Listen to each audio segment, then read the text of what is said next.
Hi there, it's me Audrina here, and as a really nice favour to an author friend of mine called Katrina Hart, I'm going to read you chapter 21 of The Lady of the Light, and it's from a book called Finding Destiny. Sounds really good actually. Fumble and I stood in a dark, damp underground, squinting against the glowing light that seemed to be getting closer and closer, making little green spots dance behind my closed eyelids. I rubbed them, trying to make the spots disappear. "Flesh female, what are you doing down here?" said Fumble. I slowly opened my eyes to see him standing beside me like a compliant companion, unwavering in his focus for the truth, I too wondering the same question. "After all these years, my job must almost be done," cackled the old woman behind the lantern. She waved her wrinkled hand for us to follow her. I felt shivers climb my arms. What was down there? What was the crazy lady going to lead us? I wondered if I cared any more. "Flesh being, should we not just stay here, wait for help?" said Fumble, making me jump out of my rambling thoughts. The light began to fade further down the cold underground, showing up deep running claw marks down the sides of each black rock face. "What choice do we have?" I asked. We followed the old lady, hoping she would lead us out of there or back into Quill City. Fumble's wheels were creaking up beside me, and no one spoke as we walked deeper through the underground. The smell of rotting flesh made vomit rise in my throat as mice scampered about our feet, reminding me of the first encounter I had with Dragonstar. I thought of Faith, stuck in her owl form, imprisoned in our cage in our home. Would I ever get her back? Or were we all, one by one, walking into unfixable doom? "Here we be, home sweet home," said the old lady. A click vibrated through the ground when she opened a rusty door and stepped inside. I peered inside as the elderly lady sat down in a rocking chair. Her lantern hung off her head, her arm as she rocked in time with the groaning pipes, which seemed to run up every wall and meet in the centre of the ceiling. I looked back at the worn-out lantern. Lady, her lantern seemed to rock violently, sending off blinding light. What is this place? I thought. We stepped inside the small room, and I swung round to see the door bang behind us. I blinked as the walls felt like they were closing in on me. What if I was stuck here forever? What if any moment I was about to die?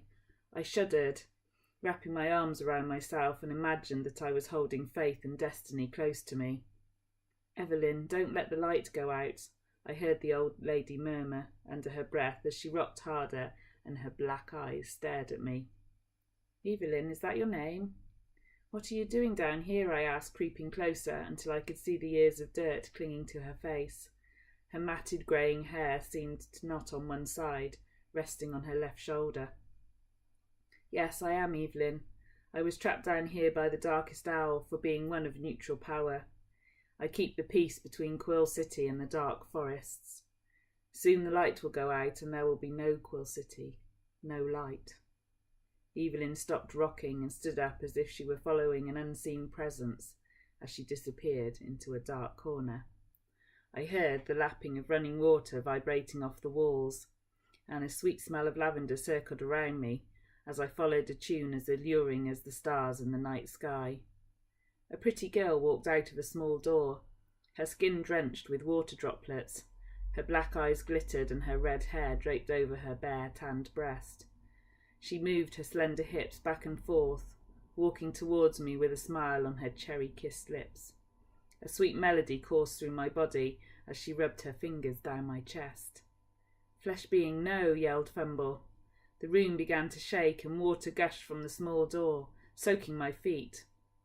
I was enchanted as the girl pulled me up against her lips, pushing her salty tongue into my mouth. Her hands clamped around my throat and she pushed me up the cold, damp wall. Everything happened so fast. There was a bang and the alluring music became a high-pitched croak. Evelyn slid down my body into a crumpled heap on the wet floor. "Flesh being, are you all right?" asked Fumble, holding half of the rocking chair above his interface. I nodded breathlessly, spitting out the salty taste of Evelyn's tongue. A piece of paper she must have had on her person floated into my hands. I looked down and read, Evelyn's alluring song captures the souls of weather warriors and pulls them deep into the darkness of her imprisonment.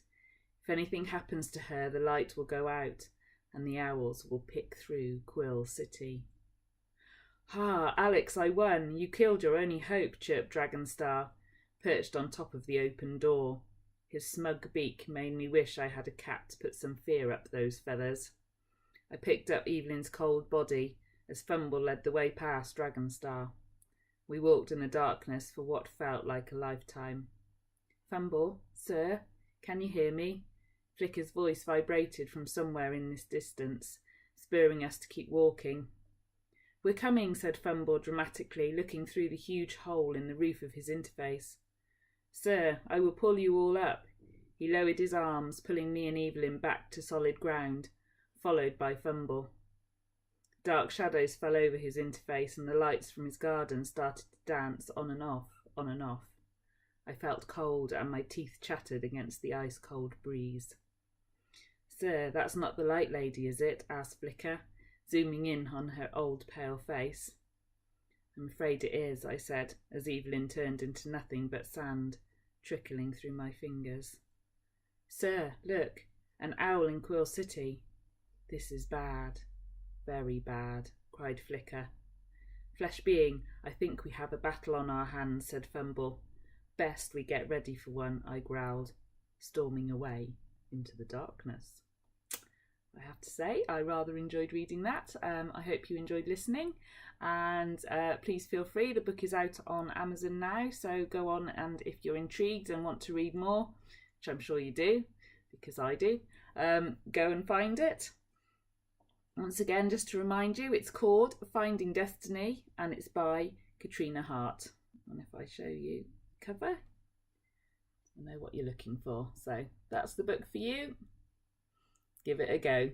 Anyway, thanks for listening, and I'll see you again soon. Bye-bye.